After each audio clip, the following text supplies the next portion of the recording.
नमस्कार भक्तों, स्वागत है आपका हमारे चैनल में। आज हम जिस कथा का श्रवण करेंगे वो है श्री राम और केवट का संवाद। किस तरह के श्री राम के आग्रह पर केवट प्रभु को नदी पार करवाता है अपनी नाव से। क्या उनके बीच में संवाद होता है पूर्ण संवाद के साथ? तो आइए शुरू करते हैं रामायण की ये कथा, राम और केवट संवाद। जिनके वियोग में पशु इस प्रकार व्याकुल हैं, उनके वियोग में प्रजा, माता और पिता कैसे जीते रहेंगे।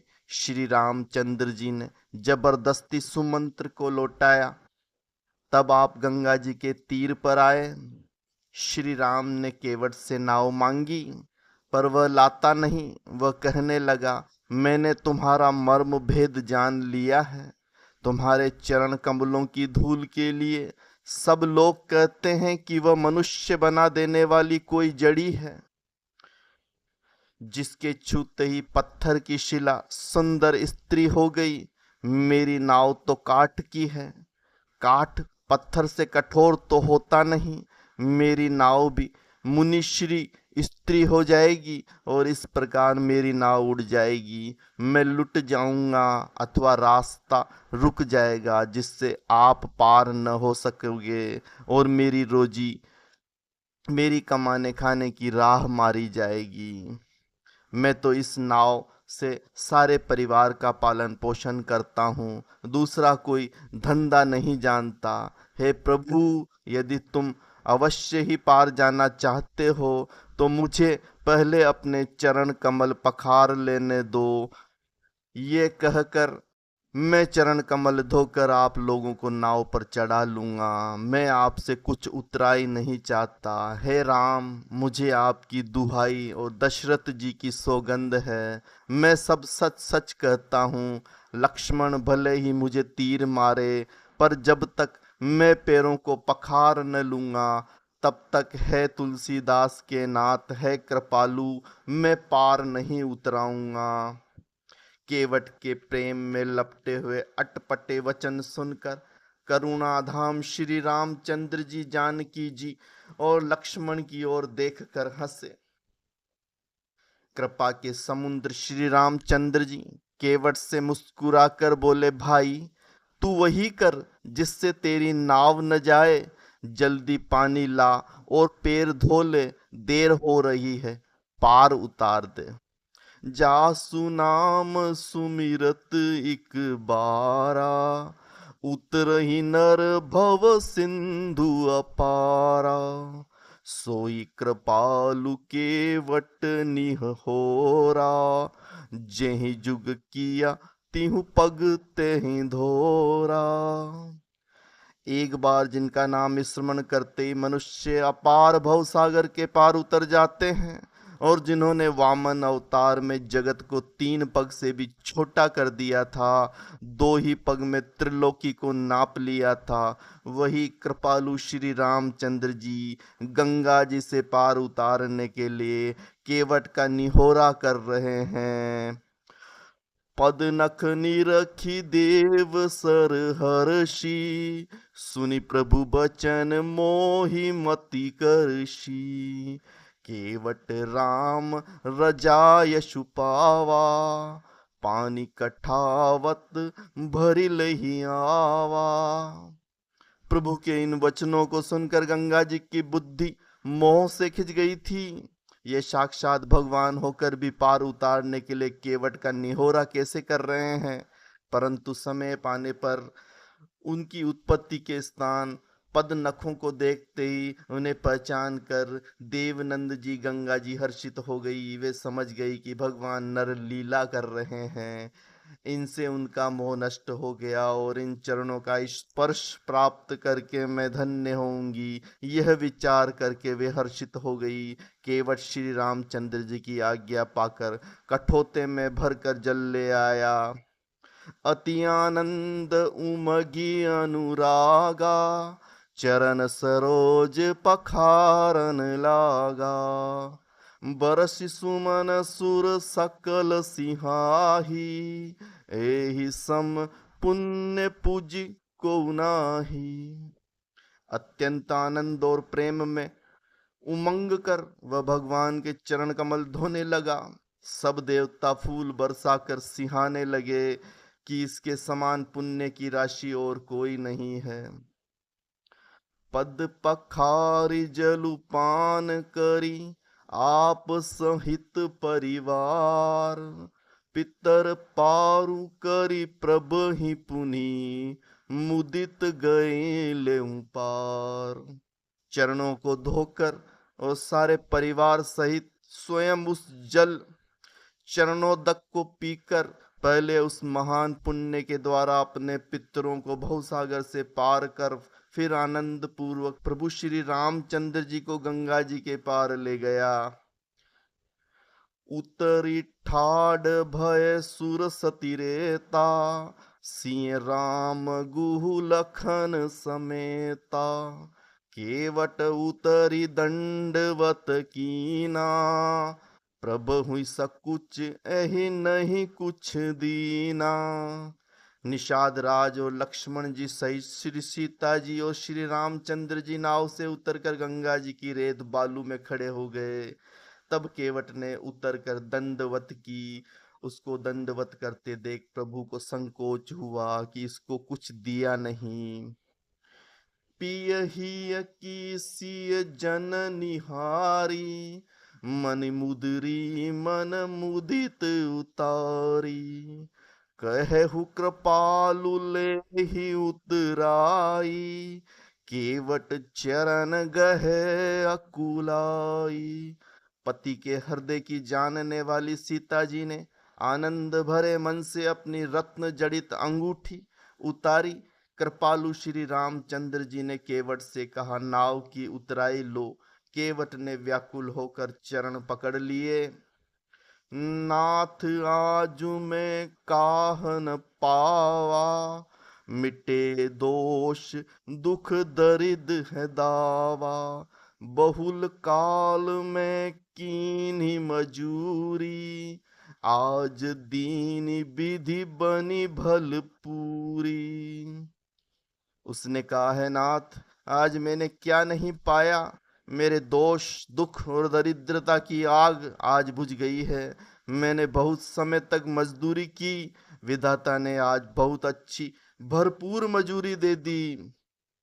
अब कछुनाथ न चाही न मोई, दीन दयाल अनुग्रह तोरी।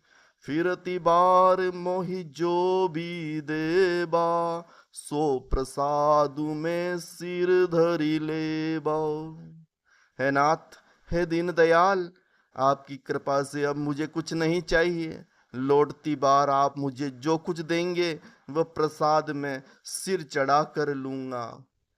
बहुत कीनी प्रभु लखन सिय, नाही कछु केवट ले। विदा कीनी करुणायतन, भगति बिमली बरुदे। प्रभु श्री राम जी, लक्ष्मण जी और सीता जी ने बहुत आग्रह यत्न किया, पर केवट कुछ नहीं लेता। तब करुणा के धाम भगवान श्री रामचंद्र जी ने निर्मल भक्ति का वरदान देकर उसे विदा कर दिया। तब मंजुन करी रघुनाथा, पूजी पार्थिव नायत माथा। सिंह सुर सिर ही कहु कर जोरी, मातु मनोरथ पूरी उब मोरी। फिर रघुकुल के स्वामी श्री रामचंद्र जी के स्नान करके पार्थिव पूजा की और शिव जी को सिर नवाया। सीता जी ने हाथ जोड़कर गंगा जी से कहा, है माता, मेरा मनोरथ पूर्ण कीजिए। पति देवर संग कुशल बहोरी, आई करो जहि पूजा तोरी। सुनसिय विनय प्रेम रस सानी, भई तब बिमल बारी बरबानी। जिससे मैं पति और देवर के साथ कुशलता पूर्वक लौटकर आकर तुम्हारी पूजा करूं। सीता जी की प्रेम रस में सनी हुई विनती सुनकर गंगा जी के निर्मल जल से श्रेष्ठ वाणी हुई। सुन रघुवीर प्रिया बेदेही, तब प्रभाव जग विदित न केही। लोकप होय बिलोकत तोरे, तो ही से वही सब सिद्धि कर जोरी। हे रघुवीर की प्रियतमा जानकी, सुनो, तुम्हारा प्रभाव जगत में किसे नहीं मालूम है। तुम्हारी कृपा दृष्टि से देखते ही लोकपाल हो जाते हैं। सब सिद्धियां हाथ जोड़े तुम्हारी सेवा करती हैं। तुम जो हम ही बड़ी विनय सुनाई, कृपा कीनी मोहि दीनी बड़ाई।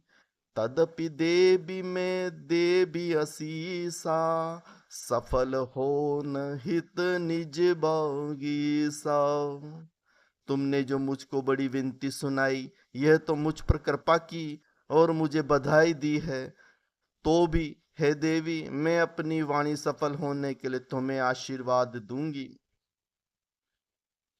प्राणनाथ देवर सहित कुशल कौशलाई, पूजई सब मन कामना, सुजस रहे जग छाड़। तुमने अपने प्राणनाथ और देवर सहित कुशल पूर्वक अयोध्या लौटोगी, तुम्हारी सारी मनोकामनाएं पूरी होंगी और तुम्हारा सुंदर यश जगत भर में छा जाएगा। मंगल के मूल गंगा जी के वचन सुनकर और देव नदी को अनुकूल देखकर सीता जी आनंदित हुई। तब प्रभु श्री रामचंद्र जी ने निषाद राज गुह से कहा कि भैया, अब तुम भी घर जाओ। यह सुनते ही उसका मुख सूख गया और हृदय में दाह उत्पन्न हो गया। दीन बचन गुह कह कर जोरी, बिनहि सुनह रघुकल मन मोरी। नाथ सात रही पंथु दिखाई, कर दिन चारि चरण सेवकाई। गु हाथ जोड़कर दीन वचन बोलता है, रघुकुल शिरोमणि, मेरी विनती सुनिए। नाथ, आपके साथ रहकर रास्ता दिखाकर कुछ दिन चरणों की सेवा करके, हे रघुराज, जिस वन में आप जाकर रहेंगे वहां मैं सुंदर पर्ण कुटी पत्तों की कुटिया बना दूंगा। तब मुझे आप जैसी आज्ञा देंगे। मुझे रघुवीर आपकी दुहाई है, मैं वैसा ही करूंगा। सहज स्नेह राम लखितासु, संग लीन गुहु हृदय हुलासु। पुनि गुहु ज्ञाति बोली सब लीने, करी परितोषु विदा तब कीने। उसके स्वाभाविक प्रेम को देखकर श्री रामचंद्र जी ने उसको साथ ले लिया। इससे गुह के हृदय में बड़ा आनंद हुआ। फिर निषाद राज ने अपनी जाति के लोगों को बुला लिया और उनका संतोष कराकर तब उनको विदा दी। तो भक्तों, इस प्रकार तुलसीदास कृत रामचरितमानस में ये केवट संवाद यहाँ पर समाप्त होता है। हम उम्मीद करते हैं कि आपको यह केवट संवाद अत्यधिक अच्छा लगा होगा। अच्छा लगा हो तो चैनल को सब्सक्राइब कर दीजिएगा, लाइक कर दीजिएगा, ताकि आगे भी रामायण के आने वाले कई संवाद हम आपके सामने लाते रहें और इसी प्रकार प्रेम पूर्वक आपको सुनाते रहें, और आप भी इसी तरह प्रेम पूर्वक इन संवादों को सुनते रहें और रामायण का पाठ सुनकर अपने धर्म को बढ़ाते रहें। तो भक्तों, जोर से बोलिए, प्रेम से बोलिए, जय श्री राम।